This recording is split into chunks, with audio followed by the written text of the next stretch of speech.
Hi, I'm Scott. And I'm Scoob. Today we're taking a look at two ultimate action figures.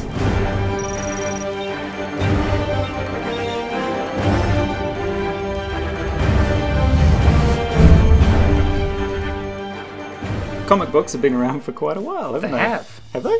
Possibly as long ago as ancient Egypt, if you want to view the pictograms that they did in the hieroglyphics as comic books. I do indeed. Cool, so do I. He's alive! He's alive! Excellent. Now you've brought in a couple of toys today from some comic books. Indeed. Some pretty awesome comic books. What Very comic awesome. books are they from, Scott? Okay, so what we have here is Captain America in his World War II outfit and Nick Fury, both from The Ultimates. I personally never liked that as a name. No. Sort of, we're The Ultimates. No, I think I like Avengers better. Yeah. That was done as a series by Mark Millar and Brian Hitch. Mark Millar has done a lot of other very famous comic books. He created Kick-Ass and The Secret Service, which was done as Kingsman. His take on the Avengers was very, very different from what we were seeing in the regular comic books at that time. Yeah. And we can see a lot of influences of that series on the Marvel Cinematic Universe. Yeah. Not the least of which is this Nick Fury, because the original Nick Fury in the Marvel Comics universe was a white guy, played by David Hasselhoff in a TV movie at one stage, which shows you about as far as you can possibly get from Samuel L. Jackson. But I just killed you. No, you just killed my life model decoy. Looking at them here, they look like they do have a lot of unique sort of points of articulation and quite some differences here. I noticed on Captain America's arm at the top here, there's kind of a joint up here, right? And at the elbow as well, there's kind of this piece. So it looks a little different to other toys that we've seen of similar sizes. It does. I mean, this is something where Hasbro was still coming to grips on how do we do a 6-inch articulated action figure, which is something that they've really got to grips with now and are much better at doing it. Yeah. But there's still some stumbling blocks to be overcome here, and we can see that in the design.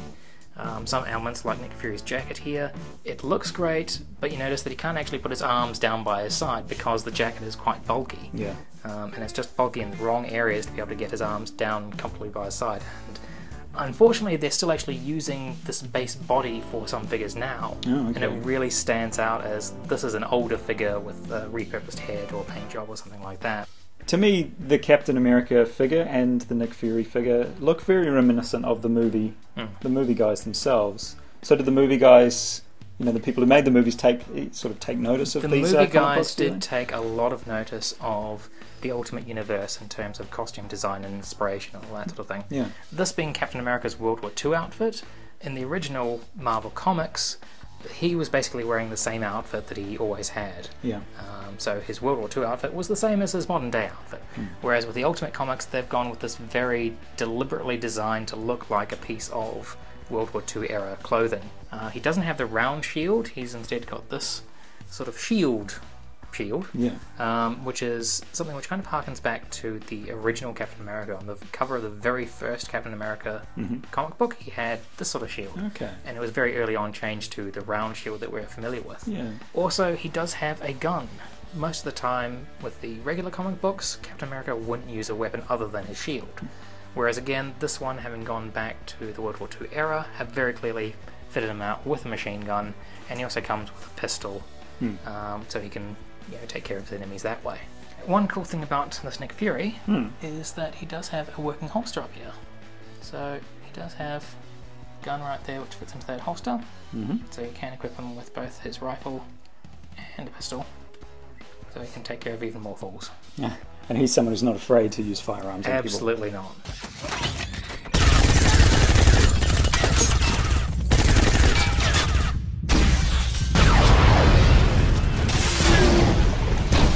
So there's Nick Fury and Captain America, Steve Rogers himself, from the, what is it? The Ultimates. The Ultimates, not from the Avengers, but from the Ultimates. The Ultimates. From the early 2000s comics. If you guys like these toys, or if you don't like them, let us know down below. Don't forget to thumbs up, subscribe, all that sort of stuff. And we'll see you next time on OSD.